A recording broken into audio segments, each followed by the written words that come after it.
What's up, y'all? It's your boy Sean P back again for another edition of Hip Hop Roundtable Reviews. And today we're going back to revisit an older beef from last year. This one coming back with Eminem and the Game from last year. As this year, hip hop's starting to heat up now, and it started to heat up with a Pusha T Jim Jones beef, which still is to be resolved, to be continued. But with some new albums that are coming out that dropped in the last couple of weeks, hip hop is heating up. There's a lot more energy in the game, and of course, with competition and diss records and rebuttal records, that just adds to it. So I'm here to talk about a new track by the new Shady Aftermath rapper by the name of Easy Mill, Realest. Which Easy Mill, by the way, if you ain't checked out the track, check the track out. It's hot. It's a hot track. And this kid, he's got some skills. He really is talented. He's got flows. He's got bars, and he could hold his own even on a track with like Eminem. So he's a kid to look out for. So Easy Mill, the Realest. But really the key portion of this is the Eminem verse. So we're going to take it back to last summer, and we're even going to take it back to earlier this year, and really the end of last year with the Billboard Top 50 hip hop artists of all time. So first we'll start with Game. Game last year, when he came with his album Drillmatic Heart versus the Mind, had a 10-minute diss song on I think it was called Black Slim Shady dissing Eminem. 10-minute rant where he took Eminem's flows, his rhymes, came at him with, a whole bunch of stuff. But it basically centered around, you're a white boy who, really your stuff's never really heard in the club. Nobody really plays his stuff in the rides, in the car, in the hood, whatever, right? So he came with that. And maybe that song got traction last summer for a couple of days, but then it was really forgotten about. Then Eminem came, then Melle Mel came, and he had some opinions about Eminem being top 5, and he said there's no way Eminem should really be in the top 5, let alone the top 50. You know what I mean?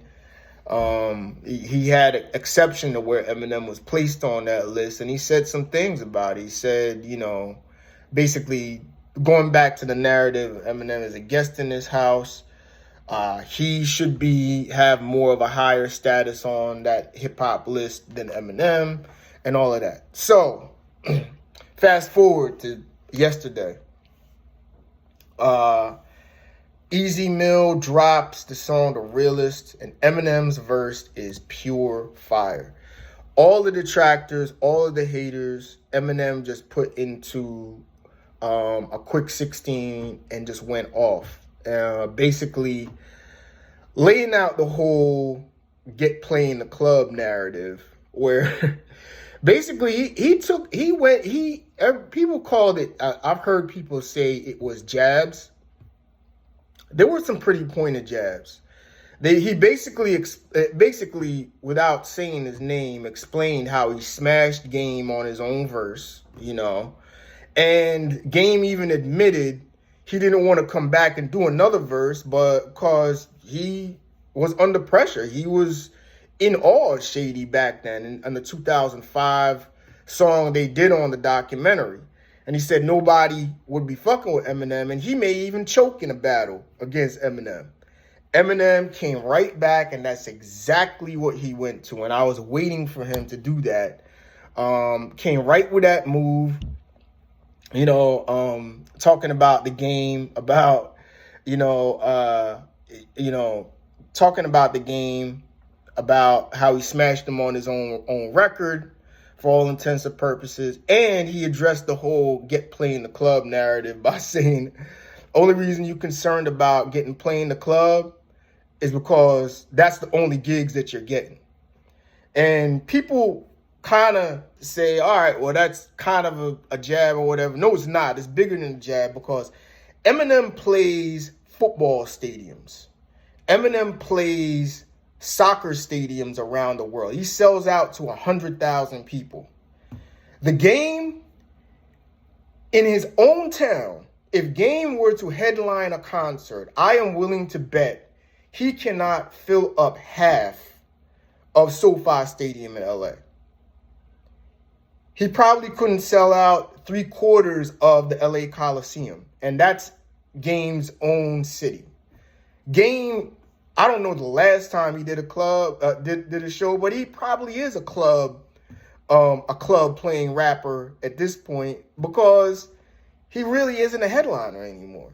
Game isn't a headliner unless he's on a bill with somebody big, like a 50 Cent or something like that. So I love that he basically put Game in his place as to, I'm up here, you're up here, dude.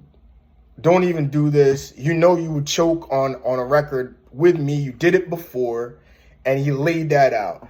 I love how he came back. I love the timing of it because he did it on his own time, and he did it on a time when Game basically went away. He fizzled out after his album from last year, and the attention ain't on him.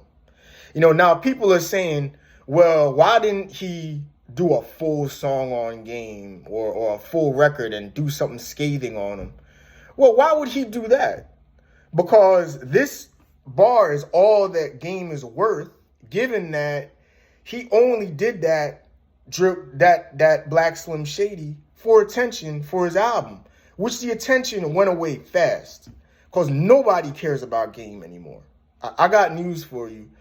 Game has to do these antics basically to sell 20K or 25K in 1 week, And even with this and Eminem, I don't even know if he got to that total.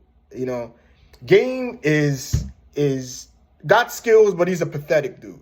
He really is pathetic with what he does. And in the end of the day, Eminem played this perfectly. He did it on his time, and he did it on time where Game, he really can't do anything else.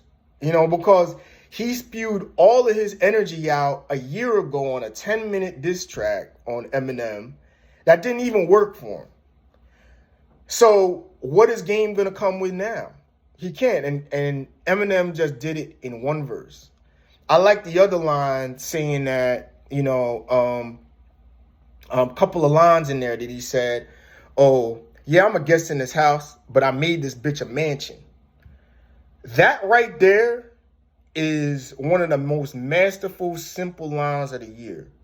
And it's been what I've been saying for years about Eminem is Eminem grew hip-hop as a global brand tenfold. And you can go back and look factually at this. Like, before Eminem came out, rappers were selling less than half of what they're selling in the 2000s. Everybody went up in sales. Shows, views on MTV, on all that. Hip hop grew tenfold with Eminem, and it became a global brand. And that's what that meant. Yeah, I'm a guest in this house in hip hop, but I made this bitch a mansion. And you can't deny that. The facts are there. Look at how Eminem has grown hip-hop as a global brand from when he came into that, and that's facts. I also like the slick one-liner about Gen Z fans who don't respect his flows or don't respect his rap.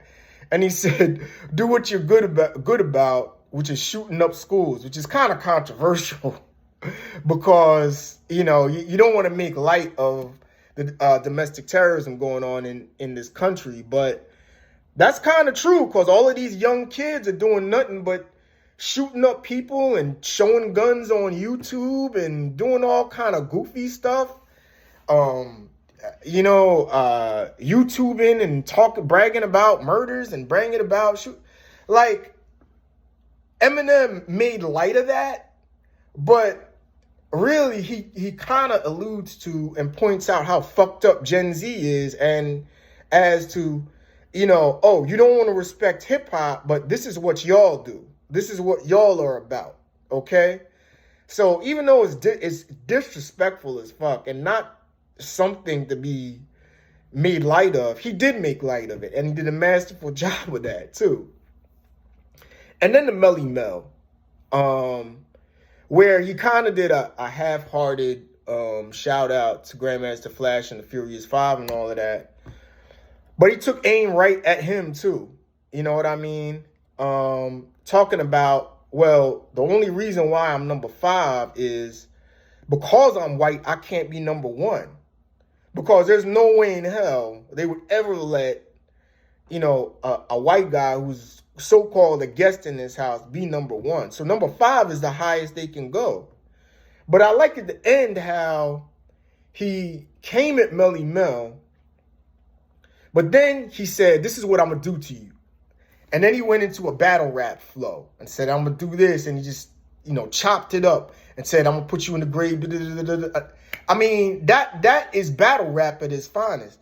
And see, the key thing about it is, this is MC 101. Melle Mel can't rap like that. Melle Mel is a rapper and a pioneer, but he is not the MC on the level of Eminem. And he just indirectly raps circles around Melle Mel, letting him know that, oh, I'm not top 5 or you're higher than me on this list. Try and do this. Come at me this way, because this is how I rap. This is what I do as an MC. Can you do this? And Melle Mel can't. So I think that verse was masterful. I think it is exactly what Eminem should have done. He gave the exact energy he should have given to this. And he shut up all the haters. He shut up Gen Z. He shut up Melle Mel. He shut up Game. All of the haters that came from him, he shut up in one verse, and that's what hip hop is all about. I mean, enough of this. Well, it's jabs and it's all. Well, it's jabs, but it's effective, and it's what needed to be done. Why would Eminem waste his time doing a full rant diss song on Melle Mel or even the Game? Because if you come back and you rap about the Game, even if he did a full diss record about the Game when his album dropped, that's what the Game wants. Because now the Game is getting his attention. This is all the attention needed for Game, because you don't want to give him any attention for any streams whatsoever. Put that dude in his grave. Let him phase and fizzle out and be irrelevant like he is, because he only needs to be relevant when Game is talking about other people or starting controversy. I mean, I can't even remember since that album what Game has been on, a hot feature, something from a notable artist to make any type of noise. So check this out. Easy Mill Realest, fire record all together. Easy Mill did his thing on there. I think he's going to make a name for himself, definitely. And Eminem crushed all the competition in a quick 16-bar verse. He did his thing on there and answered all of the detractors in one swoop, really. So definitely check that out. And I'll be back later because we have to discuss the Nas backlash. Not backlash, but the Nas criticism of Magic 2. So that's going to be in my next vlog. So check that out. And I'll catch up with y'all later, all right? Enjoy the rest of y'all Saturday afternoon. Peace.